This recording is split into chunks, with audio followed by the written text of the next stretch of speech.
In the first few seconds of this video, I'm going to share with you the single most dangerous mistake that thousands of representative payees are making right now in 2026 that is triggering immediate Social Security Administration audits, payment holds, and even federal investigations into their personal finances. If you are currently serving as a representative payee or thinking about becoming one, then you must watch this entire video from start to finish, because one simple change in how you handle the bank account can protect you completely and give you total peace of mind. Stay with me, because by the end of these 12 to 15 minutes, you will know exactly how to set up a 2026 compliant, separate representative payee bank account, how to avoid the commingling of funds violation, the commingling of funds penalty, and how to pass any Social Security Administration audit with flying colors. Hello everyone, and welcome back to Macro Signal. Today we are diving deep into one of the most critical yet overlooked aspects of being a representative payee in 2026, the representative payee separate bank account setup. The Social Security Administration has significantly strengthened its digital monitoring systems this year, and they are now catching commingling of funds violations faster than ever before. Commingling of funds, yes, commingling of funds remains one of the top reasons representative payees lose their appointment and face serious consequences. If you want to keep receiving those monthly benefits without interruption and protect both yourself and the beneficiary you care for, then this is the most important video you will watch this month. I strongly encourage you to watch until the very end, because I will be sharing real examples, step-by-step instructions, exact account titling language, recommended ledger systems, and powerful strategies that most payees never learn until it is too late. Let me start with a real story that happened just last month. Sarah from Florida was appointed as representative payee for her elderly mother, who receives SSDI benefits.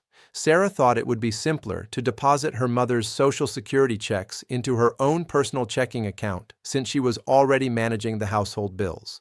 Within 4 months, the Social Security Administration flagged the account during a routine digital cross-check. Sarah received a formal audit notice, and her mother's payments were temporarily held. The issue was commingling of funds, because the beneficiary's money was mixed with Sarah's personal salary deposits and everyday spending. Sarah had to spend weeks gathering records, hiring help, and explaining every transaction just to get the payments released again.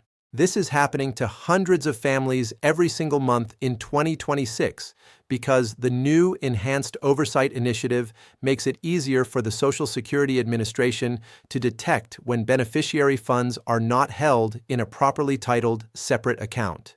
The good news is that you can completely avoid this situation by setting up the correct representative payee separate bank account right now. The core rule from the Social Security Administration is crystal clear. You must maintain absolute segregation of funds. Absolute segregation of funds.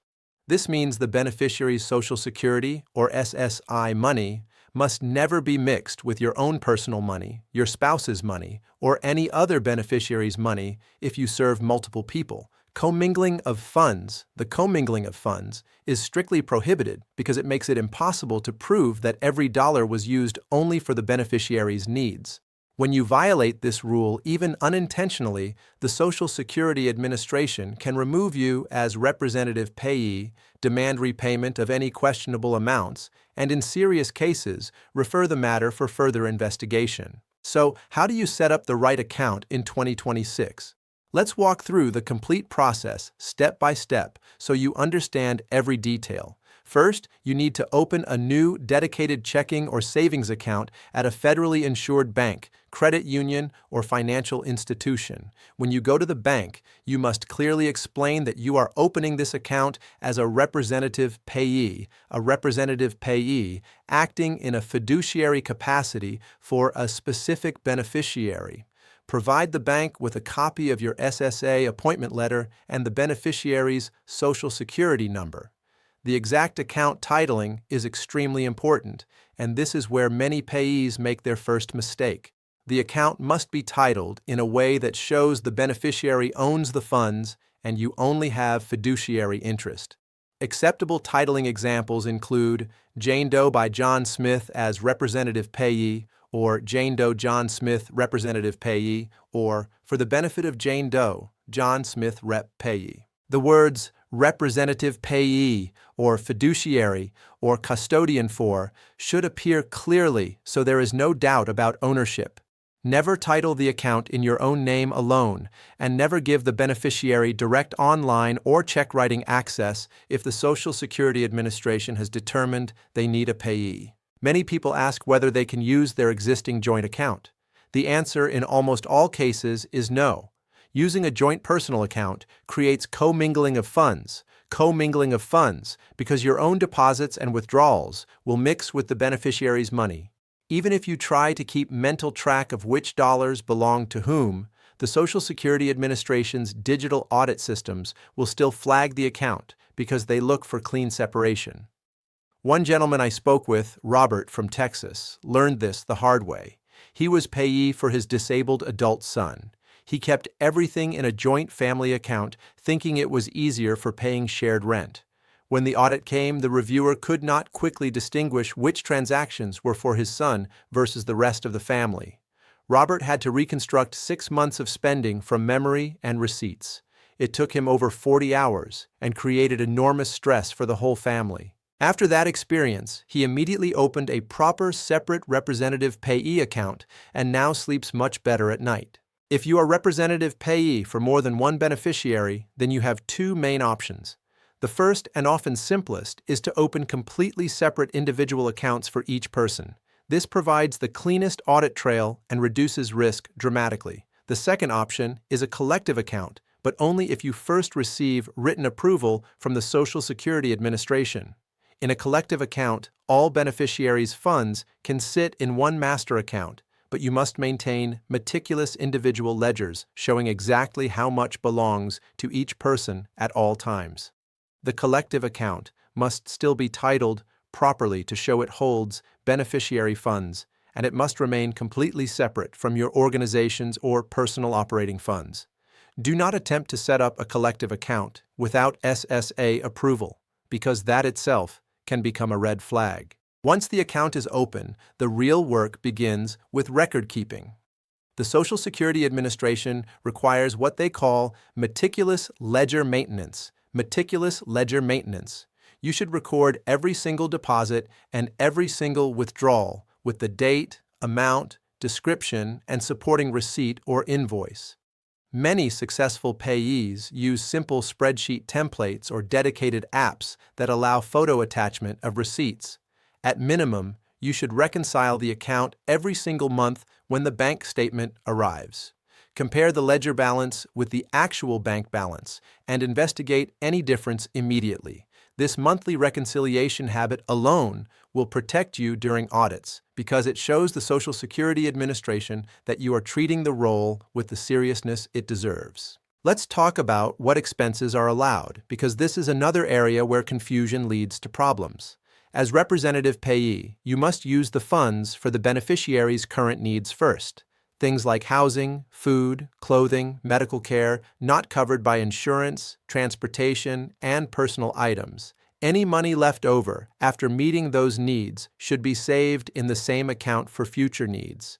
You cannot use the money for your own expenses, gifts to other family members, or investments that benefit anyone except the beneficiary. For example, you cannot pay your personal credit card bill from the representative payee account even if you later reimburse it. That single transaction can be viewed as commingling of funds, and creates unnecessary audit risk. I want to emphasize something very important here. Even small mistakes can trigger reviews in 2026 because the Social Security Administration has rolled out new digital expenditure tracking tools. They can now cross-reference bank records faster than before. That is why setting up the separate representative payee bank account correctly from day one is your best protection. If you are already in a mixed account situation, do not panic, but take action immediately. Open the new dedicated account, transfer only the beneficiary's current balance into it with clear documentation of the transfer, and stop all future deposits into the old account. Keep detailed notes about why you made the change so you can explain it cleanly if asked. Another critical point is interest earned on the account. Any interest belongs to the beneficiary and must stay in the account or be used for their benefit. Report the interest properly on your annual accounting if required. Also, be aware of any bank fees. Choose an account that minimizes fees or has ways to waive them, because unnecessary fees reduce the money available for the beneficiary and can raise questions during review. Now let me give you a practical 7-point compliance checklist that you can start using today. Number 1, confirm the account is titled with the beneficiary's name and your representative payee designation. Number 2, ensure no personal funds ever enter the account.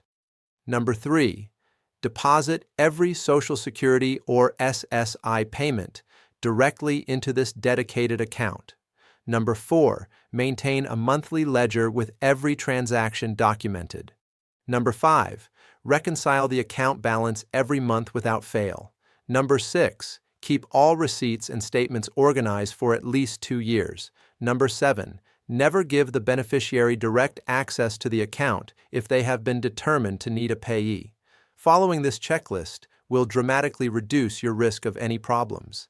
Many payees worry about what happens if they make an honest mistake. The Social Security Administration does understand that errors can happen, but they expect good faith effort and quick correction. If you discover commingling of funds in your records, document everything, move the funds to the proper account, and be transparent if you are asked for records. In most cases, prompt self-correction prevents harsher penalties. As we near the end of this video, I want to remind you one more time why watching until the very end was worth it. You now have the complete blueprint for setting up a 2026 compliant representative payee separate bank account that will protect you from audits and commingling of funds violations. You understand the exact titling requirements, the importance of absolute segregation of funds, and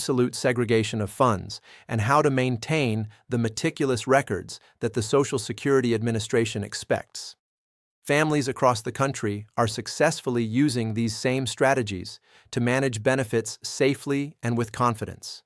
If you found this information valuable, please take 2 quick actions right now. First, hit the like button and subscribe to Macro Signal so you never miss future updates on Social Security rules and representative payee responsibilities. Second, leave a comment below telling me whether you are already a representative payee or planning to become one and what your biggest concern is. I read every comment and it helps me create more targeted videos for you. One final time, do not take chances with your beneficiary's payments or your own peace of mind. Set up that separate representative payee bank account properly this week using the steps we covered. Your future self and the person you are helping will thank you for it. Thank you so much for watching the entire video. I appreciate your time and commitment to doing this role the right way. I will see you in the next Macro Signal video, where we will cover another critical 2026 Social Security topic. Until then, stay informed, stay compliant, and take care.